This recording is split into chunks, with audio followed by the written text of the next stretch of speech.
Alan Turing. Su nombre es una leyenda. Es el hombre que, casi en solitario, descifró el código enigma de los nazis, el héroe de la Segunda Guerra Mundial, que salvó millones de vidas y acortó el conflicto en años.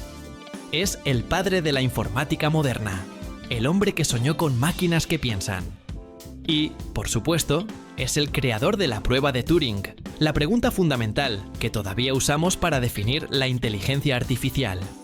Lo conocemos como el descifrador de códigos definitivos.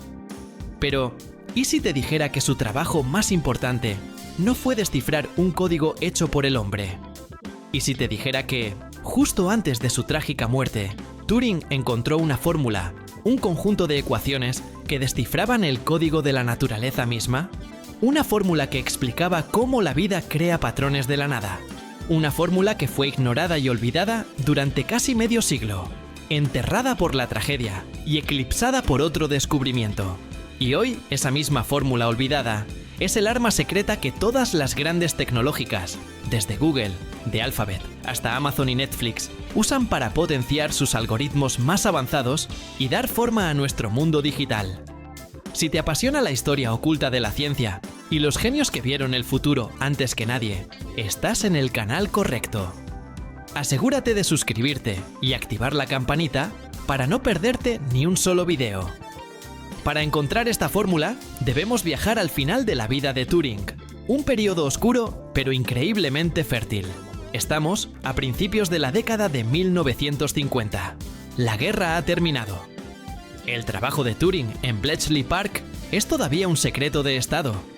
Ahora está trabajando en la Universidad de Manchester, en una de las primeras computadoras verdaderas del mundo, la Ferranti Mark I.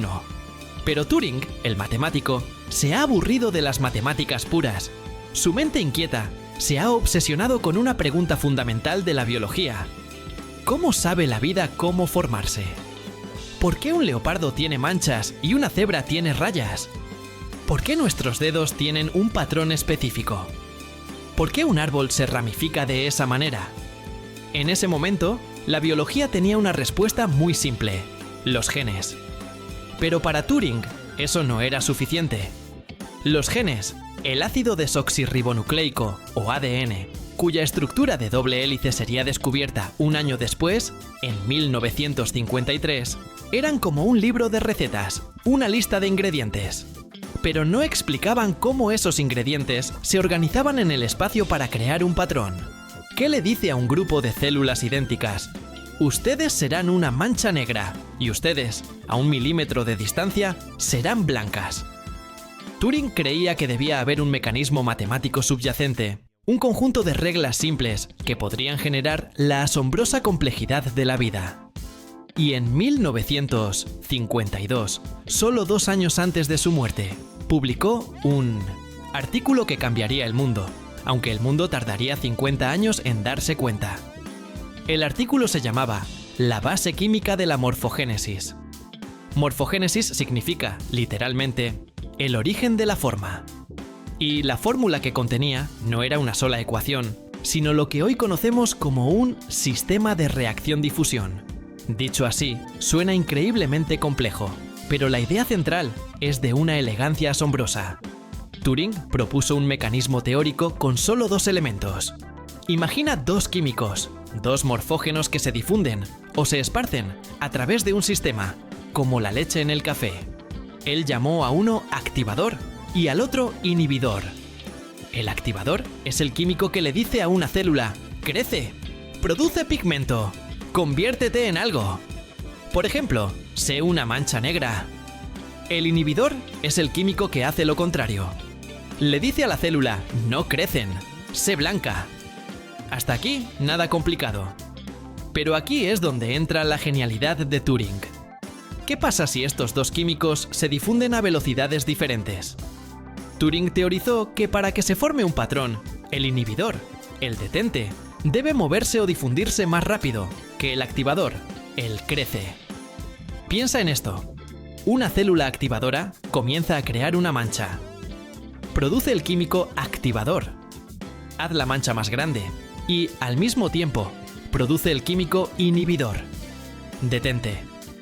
Pero como el inhibidor se mueve más rápido, se escapa del punto de origen y crea un faro o un foso a su alrededor, impidiendo que otras manchas se formen demasiado cerca.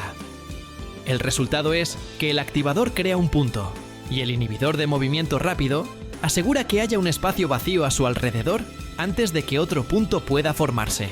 ¿El resultado? Manchas. Un patrón perfectamente regular, como el de un guepardo. Si se ajustan ligeramente las velocidades de difusión o las tasas de reacción, ¿qué se obtiene? Rayas, como las de una cebra.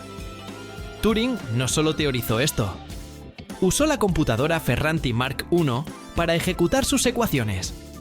Fue una de las primeras simulaciones por computadora de un proceso biológico. En el monitor de rayos catódicos, cómo observar sus ecuaciones simples, partiendo de un estado gris y uniforme, se organizan espontáneamente en patrones de manchas y rayas. Había encontrado la fórmula de la naturaleza. Había demostrado cómo el orden complejo podía surgir espontáneamente de reglas simples y caóticas. Era un descubrimiento que debería haberle valido un premio Nobel. Pero el mundo no estaba preparado para ello. Y la tragedia estaba a la vuelta de la esquina. El mismo año en que publicó su obra maestra, 1952, Alan Turing fue arrestado por indecencia grave. Su crimen fue ser homosexual, lo cual era ilegal en el Reino Unido. Le dieron una opción terrible: ir a la cárcel o someterse a la castración química. Eligió el tratamiento hormonal, que devastó su cuerpo y su mente. 2 años después, en 1954, murió por envenenamiento con cianuro, probablemente por suicidio. Su trabajo sobre la morfogénesis quedó como su última y solitaria publicación, y fue completamente olvidado. ¿Por qué? Primero, por la tragedia de su muerte y la persecución que sufrió. Su nombre se convirtió en tabú. Segundo, la biología tomó un camino completamente diferente. Un año después de su artículo, en 1953, Watson y Crick descubrieron la estructura del ácido desoxirribonucleico. La biología se obsesionó por completo con la genética, la plantilla de la vida. La idea de que los patrones podían surgir de la física y las matemáticas, como proponía Turing, parecía innecesaria frente al poder del código genético. Su artículo era demasiado avanzado matemáticamente para los biólogos de la época y demasiado biológico para los matemáticos. Así que la fórmula de Turing, el sistema de reacción-difusión, se convirtió en una nota a pie de página, el trabajo excéntrico de un genio al final de su vida. ¿Conocías esta faceta de Turing? ¿Crees que esta contribución es más importante que su trabajo descifrando códigos?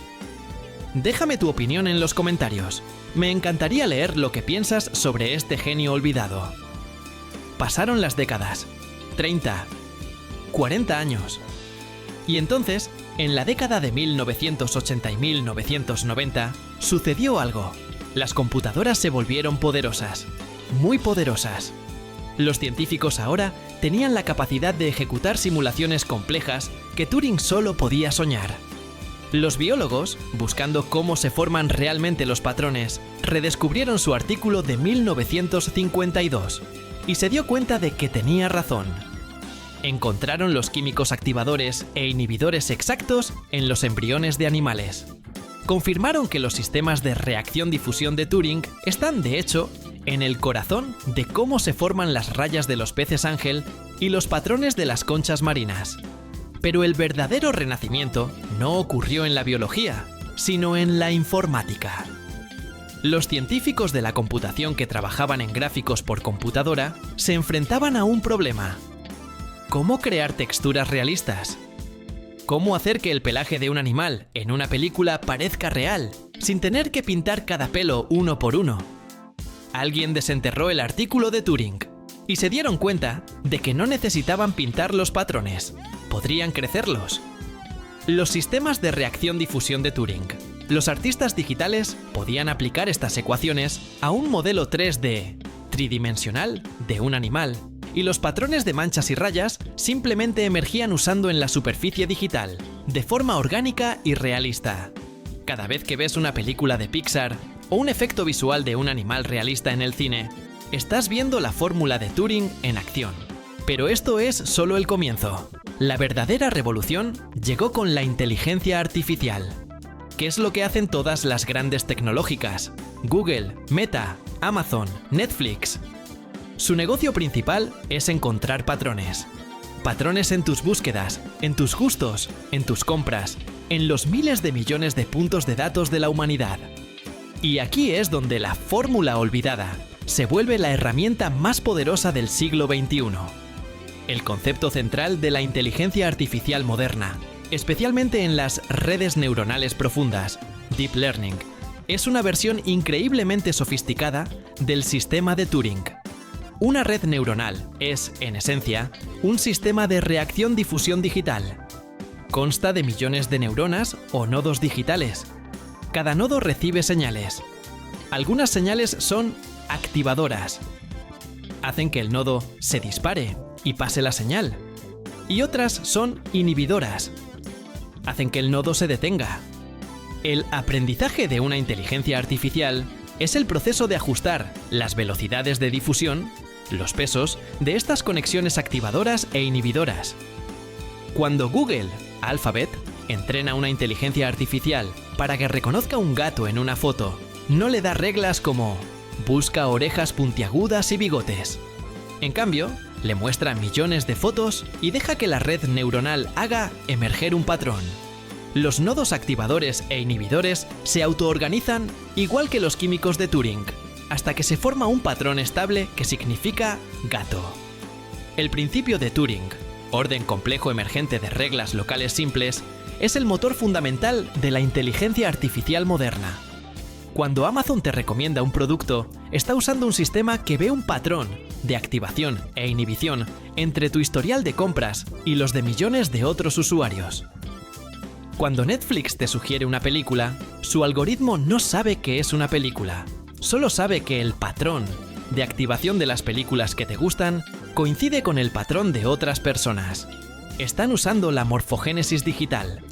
Incluso se usa en el diseño de las propias tecnologías. Las empresas utilizan algoritmos generativos, basados en los principios de Turing, para diseñar cosas como antenas de alta eficiencia o nuevos compuestos farmacéuticos.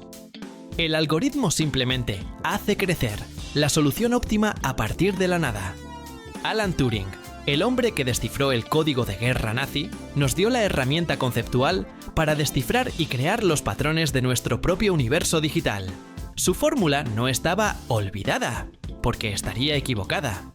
Estaba olvidada, porque el resto del mundo tardó más de medio siglo en construir las máquinas lo suficientemente potentes como para entenderla. La tragedia es que el hombre que sentó las bases de la era de la computación no vivió para ver su última y más profunda idea florecer. El héroe de guerra, perseguido y destruido por el mismo gobierno que salvó, había dejado una bomba de tiempo intelectual, una que explotó 50 años después y cuyas ondas expansivas están creando el futuro, ahora mismo, en los servidores de cada gran compañía tecnológica del planeta. Gracias por acompañarnos en este viaje a la mente de un verdadero genio. Si te ha gustado descubrir este secreto de la historia de la ciencia y la tecnología, por favor, dale me gusta al video, compártelo con alguien que necesite saberlo y no olvides suscribirte para más historias como esta. ¡Hasta la próxima!